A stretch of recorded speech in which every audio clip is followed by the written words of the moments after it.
Bienvenidos a Política y Poder. En esta ocasión, una vez más, con nuestro habitual colaborador, el ingeniero Mesías Guevara, que le da muchas gracias por participar en el programa. Ingeniero, buenas noches. ¿Cómo le va? Bienvenido. Norma, muy buenas noches, muy gracias por la oportunidad. Como siempre, grato hablar contigo y a través tuyo hacer llegar mi saludo cordial para todos aquellos que nos están viendo y escuchando. Yo le agradezco, ingeniero. Sé que ha tenido un día largo y acaba de salir de otras entrevistas, así que ha tenido un día y seguramente todo un fin de semana también complejo por las circunstancias de fiestas patrias y otras cosas, así que le agradezco. Quiero empezar un poco citando su artículo que hoy salió en un diario local, dice en los albores del tricentenario, y donde usted textualmente cita, pues no hay nada que celebrar, sino mucho que reflexionar, proponer y actuar. ¿Qué reflexiones y qué balance hace? Efectivamente, estamos a la puerta del tricentenario y lamentablemente creo las circunstancias no son muy propicias para el país. ¿Qué balance tiene usted?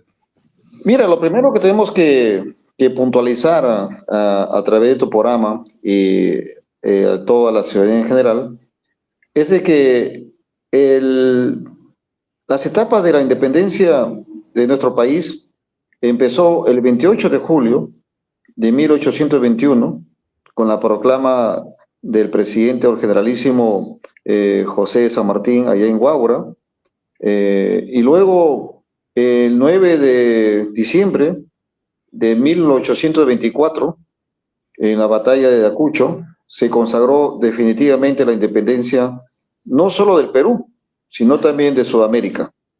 Ahora, estamos finalizando el bicentenario y estamos en los albores del tricentenario, pero sin embargo, todavía seguimos muchos pensando como si estuviéramos en el bicentenario y actuando como si estuviéramos en la época virreinal, lo cual hace que nosotros perdamos el rumbo, hace que estemos desorientados y como país, y sobre todo los políticos, no tengamos esa capacidad de pensar como estadistas.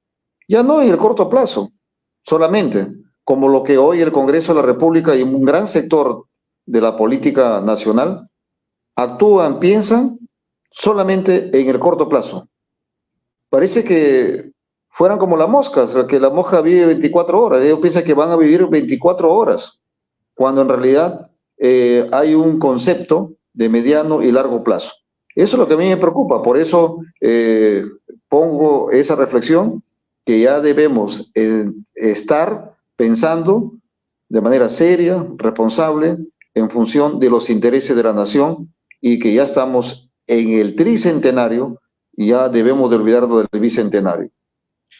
Coincido con esa visión, ingeniero, en el sentido de que las visiones cortoplacistas siempre van a terminar afectando el largo plazo de las futuras generaciones, sobre todo, y el desarrollo de un país complejo que como es el nuestro, que debe apuntar al desarrollo y un desarrollo integral sobre todo. Ahora, dentro de este artículo también me gustaría comentar más, creo, y ver que puede elaborar un poco más. Usted hace referencia al hecho de que debemos romper paradigmas. Si usted hace mención, es fuerte su artículo, en realidad me ha gustado porque dice, hay que romper los paradigmas de la recesión mental. ¿Podría explicar un poco más esa idea? Porque me parece interesante romper los paradigmas de la recesión mental en la que se encuentra el pueblo peruano. Mira, ¿qué está ocurriendo? Está ocurriendo que muchos siguen pensando como que se hubieran quedado congelados a los inicios de la República, es decir, hace 203 años atrás. Otros se van más atrás todavía.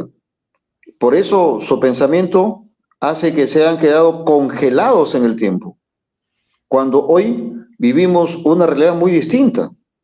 Vivimos una realidad donde la tecnología ha hecho que la información viaje a la velocidad de la luz y ha hecho que hayan grandes cambios espectaculares y radicales. Y es allí que nosotros seguimos actuando de la misma manera frente a un escenario donde es muy violento, donde tenemos que tener la capacidad de procesar mucha información. Y eso no lo estamos teniendo. Y es por eso que es importantísimo que rompamos paradigmas. ¿Qué es un paradigma? Thomas Kuhn decía en su libro Revoluciones Científicas, decía o dice de que un paradigma es lo que es aceptado por una comunidad científica, pero en este caso hay paradigmas que son aceptados por las propias culturas organizacionales, que hace que las personas sigan actuando de la misma manera. Una cultura organizacional que se sustenta en la creencia y los valores hace que tengas un estancamiento y un conformismo. Por ejemplo, mira, ¿qué está ocurriendo? El peruano, un gran sector, todavía seguimos pensando en la ley del mínimo esfuerzo. Nos lleva a entender que hay una desinteligencia espiritual, es decir, que no nos sentimos que somos parte del Perú, y eso hay que cambiarlo. Es decir, el pesimismo, la ley del mínimo esfuerzo, la puntualidad, el orden, esos paradigmas debemos establecerlo para salir del subdesarrollo en el que nos encontramos. Perfecto, perfecto. También menciona, y quiero también que elabore un poco más en esa idea, respecto al hecho de que es necesario redefinir el Estado, ese Estado de un Estado ausente a un Estado presente. Ahora, sabemos, por ejemplo, que el exceso de Estado también puede causar problemas, evidentemente, como creo que le ha pasado un poco a Argentina o está ahora mismo empezando a verificarse en algunos estados europeos, el exceso de Estado. Pero en este caso, usted hace, creo que en el Perú, evidentemente, el Estado, usted hace referencia a un Estado ausente, de un Estado ausente a un Estado presente. Y básicamente menciona redefinir el Estado. ¿En qué sentido debemos redefinir el Estado y hacia qué dirección? Mira, el Perú es un Estado débil y ahí tenemos que pensar que sea un Estado fuerte. ¿Pero qué significa Estado fuerte? Estado fuerte no significa que sea un Estado grande, que sea un burocrático, que sea que todo se estatice. Eso no. Estado fuerte significa que tenga la capacidad y la fortaleza de hacer cumplir las normas, las leyes. Recientemente hemos sido testigos cómo ha habido un cartel, un arreglo de las empresas farmacéuticas, algo antihumano. Eso, por ejemplo, en un Estado fuerte, por supuesto que Indecopi está haciendo su esfuerzo, pero sin embargo eso nunca debió haber sucedido. Esas prácticas que tienen que controlarse. El Se sistema refiere al exceso de financiero. precios y cobros en la época del COVID por algunas farmacias, ¿no? O el Claro, incremento claro. irracional Hasta de ahora precios. siguen, por eso incluso se oponen que existan los medicamentos genéricos. Por ejemplo, ¿cómo puede ser posible que aquellas empresas pesqueras que hayan sido sancionados, creo que de 2016, 2018, hasta no recuerdo muy bien, que hayan pescado en la bahía de Paracas, el Congreso simplemente con una ley les agarra y le dice, ¿sabes qué? Ustedes están exonerados de ese pago. ¿Cómo puede ser posible que un tribunal constitucional exonere del pago de tributos a grandes empresas que son como 11.000 millones de soles? Eso, por ejemplo, es un Estado débil. Eso es un Estado fuerte, no debe de permitir que suceda. A eso me refiero con Estado fuerte.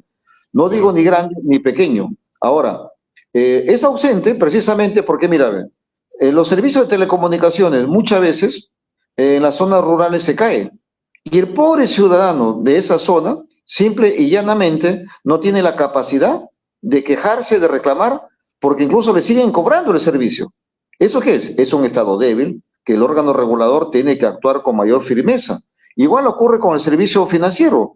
Anteayer o ayer se cayó el sistema de un banco muy importante acá en el Perú, que fue a nivel nacional.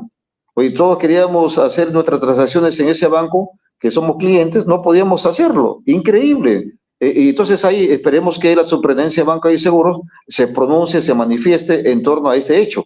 Ahora, hacer que el Estado esté ausente, ya sea a través de la empresa privada, a través de los servicios públicos. Ojo, los servicios públicos, es bueno que se sepa, Norma, o hay que ponerlo en cartera, que los servicios públicos son dados tanto por el gobierno, por el Estado, pero también por empresas Claro, privadas, claro, por supuesto. concesionadas. Y otros también, los servicios públicos son todos. Por ejemplo, tú vas a un banco, es un servicio público que le da un privado. Tú vas a un supermercado, es un servicio público que le da un privado.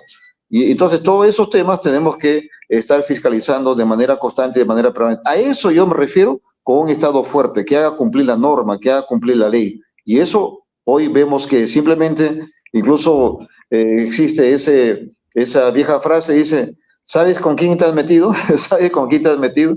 ¿Eso qué significa? Ya, pues que estamos ya llegando a un límite muy Claro. extremo, ya lo que significa un Estado fuerte, ¿no? Correcto, correcto. Un punto que me pareció muy interesante y creo que coincido con usted en ese punto, es que hay que mejorar el trinomio educación, alimentación y salud. Y voy a referirme un poquito en el tema de educación, porque también enseño en algunas universidades, tengo la suerte de haber enseñado en algunas universidades, y lo que noto es que en este punto, por ejemplo, evidentemente la oferta de vacantes de las universidades nacionales es muy baja comparado con la necesidad y el tamaño del país. Tanto así que, por ejemplo, en San Marcos, que es donde estudié, apenas 4,000 o 5,000 vacantes se ofrecen al año. Eso es nada para un país de 34 millones y es negocio redondo para las universidades chicha que abundan y polulan en todo el país. Y que creo hay universidades que tienen más de 100,000 alumnos, universidades de muy baja calidad que evidentemente están estafando prácticamente a sus alumnos, ¿no? En ese sentido, ¿cuál sería la intervención del Estado en ese trinomio que usted también hace mención en su artículo? Bueno, mira, en el tema del trinomio, que yo hablo de alimentación, salud, educación. Muchos dicen, bueno, salud y alimentación son uno solo, pero yo me permito separarlo. ¿Por qué? Porque con una buena alimentación vas a tener un capital humano fuerte y sano y con la capacidad cognitiva para que pueda tener un tema de aprendizaje bastante razonable y efectivo. Y con eso te vas a tener una persona saludable y sana. Y si es sano, va a tener la capacidad de estudiar. Entonces, este trinomio significa un pueblo alimentado. Somos 7 millones de peruanos que en estos momentos hemos caído en tema de inseguridad alimentaria. No puede ser. Un país donde abunda la papa, un país que tiene un mar rico en especies en cardúmenes, que debe ser parte del planeamiento estratégico de la seguridad alimentaria, no puede ser pues que tengamos 7 millones de peruanos que han caído en la inseguridad alimentaria. Y por otro lado, también el tema relacionado de la salud, debe privilegiarse el tema de la prevención. Más que construir hospitales, que es importante, por ejemplo, en Cajamarca, tú conoces muy bien que ahí sí tuvimos que hacer una campaña efectiva de la construcción de infraestructura hospitalaria porque estábamos muy por debajo de los niveles. Muchos cajamarquinos, muchos jaenos, hemos tenido que ir a nacer en otras regiones, a Chiclayo, o a Trujillo, o a Lima, o a Piura, precisamente porque en nuestra región no había las condiciones adecuadas para poder que nuestras madres puedan haber dado a luz sin problema alguno. Y por otro lado, también mejorar la infraestructura. Ahora, yendo al tema universitario, fíjate que allí nosotros tenemos que hacer un gran cambio, consolidar el sistema universitario. Y ahí, como dijiste tú, algunas universidades, que como lo calificaste, como chichas, fíjate que se valen precisamente de un gran deseo. Y eso tenemos fíjate que tenemos que preponderarlo. ¿Por qué? Porque significa que los padres de familia sí quieren educar a sus hijos, que los padres de Precisamente. familia sí quieren que sus hijos estudien, sí quieren que sus hijos progresen, entienden que la educación superior le va a dar la libertad para que puedan formarse como hombres y mujeres de bien. Por lo tanto, de eso se valen. Y ahí el Estado, lamentablemente, no responde de manera adecuada, precisamente por las vacantes que dices tú, que son muy limitadas. Entonces es ahí que prácticamente se frustra lo que es el futuro y los deseos de los estudiantes. Y ahora el sistema universitario también hay que ponerle cascabel al gato. ¿Por qué? Porque hay muchos temas que hay que hacer y luego conversaremos seguramente que existe, por ejemplo, un paradigma de la lógica dominante que hace que las universidades, que deberían ser el punto de Arquímedes para buscar el desarrollo del Perú, lamentablemente esto no está ocurriendo en la actualidad. Precisamente, ¿no? El punto es que dame un punto y te puedo mover el mundo, ¿no? Así es. En este Así. sentido, ingeniero, yo lo que también quería preguntarle es, usted hace mucha mención en muchos artículos sobre el tema del rol de la economía del conocimiento y cómo es que en todo caso en un Estado como usted lo envisiona, ¿cuál sería el rol del Estado para impulsar y lograr que la gente pueda hacer un aprovechamiento adecuado de la economía del conocimiento y cómo esa economía del conocimiento puede redundar en trabajos tangibles y en ingresos reales para la gente, básicamente para los jóvenes, porque creo que la tecnología está muy asociada a la juventud y a la generación de los millennials hacia adelante, ¿no? ¿Cómo ve usted ese rol? Mira, nosotros al respecto, de manera particular, mi persona propone una ecuación. La ecuación es ciencia, tecnología e innovación, más tecnología, información y comunicación, igual a desarrollo. Es decir, generar conocimiento en las universidades, en los institutos superiores tecnológicos y pedagógicos, y también en los centros de investigación que hay en diversos ministerios, como el caso del Instituto Tecnológico del Perú, del ITP, como el caso de IMARPE, que también hacen mucha investigación, El INIA INO. por otro lado, INIA por otro lado, es decir, mucha investigación. Todo ese conocimiento debe servir para desarrollar, para revolucionar lo que es el tema de la matriz productiva de nuestro país, darle valor añadido. No puede ser posible que sigamos nosotros siendo un exportador de piedras, de minerales, cuando acá en el Perú podríamos nosotros darle un valor añadido. Pero sin embargo, fíjate, algunos empresarios, algunas personas malentendieron lo que se dijo Michael Porter en su momento, cuando dijo sus ventajas competitivas de un país. Cuando dijeron no a la revolución industrial, no a la transformación productiva. ¿Y cómo nos llevaron? Simplemente a definir cuáles son las líneas que el Perú debería hacer. Y eso, incluso cuando Michael Porter vino al Perú invitado por un CADE, le dijo, oiga, ustedes tienen que invertir en ciencia y tecnología. Si no invierte en ciencia y tecnología, simplemente no va a haber la herramienta que busque esa revolución industrial, esa revolución de lo que significa la matriz productiva, darle valor añadido. Y que si tú logras eso, o si logramos eso, vamos a generar empleo. Y esa generación de empleo, sin lugar a dudas, va a favorecer a los jóvenes y peruanos en general. Entonces, ahí debemos apuntar. Por eso yo digo que la economía del conocimiento debe sustentarse en las universidades, en la inteligencia, en la industria de la mente, es decir, hacer que nuestros jóvenes tengan esa capacidad y hacer el despertar del talento humano que tienen todos los peruanos y peruanas.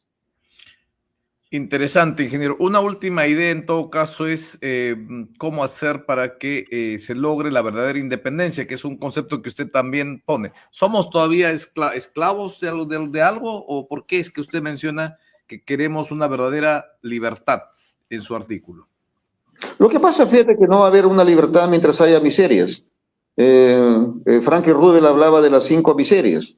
Entonces aquí también seguimos con más miserias. Por lo tanto, no puede haber libertad si hay miserias. Si hay un gran sector, como dije hace un instante, cerca de 7.6 millones de peruanos que han caído en la inseguridad alimentaria, cuando hay muchos peruanos que al día siguiente saben que un día como, otro día no como, si hay muchos peruanos que todavía no cuentan con agua y saneamiento, si hay muchos peruanos que no tienen acceso a lo que es la tecnología de información y comunicación, el acceso al Internet de la información, si hay muchos peruanos que no pueden acudir a un establecimiento de salud, si un anciano su vida es un eterno invierno cuando podría ser una primavera, hay muchos jóvenes de cada 10 jóvenes 6 están yendo al extranjero. Por lo tanto, eso no es libertad. Eso significa que seguimos esclavizados y por nuestros propios caprichos, por los propios intereses subalternos que un sector de peruanos que yo llamaría antipatriotas, que no tienen esa capacidad de pensamiento estadista en función del país. Ahora, si alguien nos escucha conversar, seguramente nos van a acusar que somos caviares o que somos comunistas, cuando eso no es así. Oye, eso no es así, eso es en un sentido real de la patria porque hemos estudiado, hemos recorrido y seguimos recorriendo la realidad y aprendiendo la realidad nacional, tanto regional, provincial y nacional. Por lo tanto, esa es la realidad. Hay que cambiarlo, sí. ¿Cómo? En democracia, en libertad. Fíjate que los peruanos y los políticos en general debemos orientar 3 virtudes humanas que deben orientar nuestra vida y nuestra acción política. La primera, la justicia. No la justicia del Poder Judicial, sino la justicia que dice en el Digesto Romano. ¿Qué dice en el Digesto Romano? Darle a la persona lo que le corresponde. ¿Y qué le corresponde a la persona? Al peruano de manera específica. Le corresponde tener acceso al trabajo, a salud y educación de la calidad y a la libertad. Y el otro es la libertad plena. Y lo otro, por supuesto, es la solidaridad. Fíjate que, Norman, el Perú siempre ha sido un país solidario. Por eso logramos dominar y humanizar el territorio, una geografía agreste. ¿Y quién lo hicieron? Los antiguos peruanos, que nos han dado mucho ejemplo a nuestro país. Excelente, ingeniero, le agradezco por su tiempo y una reflexión final. Yo sé que el diagnóstico es un poco sombrío, pero creo que conociendo sus discursos y su trabajo, sé que trasluce en su pensamiento una viva esperanza de cambio, y en ese sentido me gustaría saber qué es lo que les desearía en todo caso, cómo envisiona el Perú del tricentenario, y con eso vamos cerrando. Mira, lo primero que tenemos que entender es que estamos ya en el tricentenario o los albores del tricentenario. Y en segundo lugar, que jamás perdamos el entusiasmo y la esperanza, porque si algo los peruanos nos caracterizamos es de que somos hijos de una cultura milenaria, andina, en la que hemos pasado por un sinnúmero de problemas, por grandes escenarios violentos y agresivos, pero sin embargo la patria continúa. El reto que tenemos hoy, las generaciones actuales y las venideras, es hacer que la patria sea el hogar donde todos los peruanos tengan oportunidades para todos y que seamos iguales ante la ley. Y como dijiste, si lo pongo como punto final, no perdamos jamás la esperanza y los sueños de ser una patria grande, justa, libre, solidaria y soberana. Y milenaria. Muy bien, ingeniero, gracias por su tiempo. A todos Gracias los a que ti. nos siguen, les rogamos que se puedan suscribir si es que les gustan estos podcasts, y para seguir produciendo. Le agradezco por su tiempo, ingeniero, a Y pesar a de la propósito, hora si no y nos, del como cansancio. no nos Muy vimos, buena feliz 28. y feliz Hasta 28, luego. claro que sí. Hasta luego, muy amable, gracias. Hasta luego.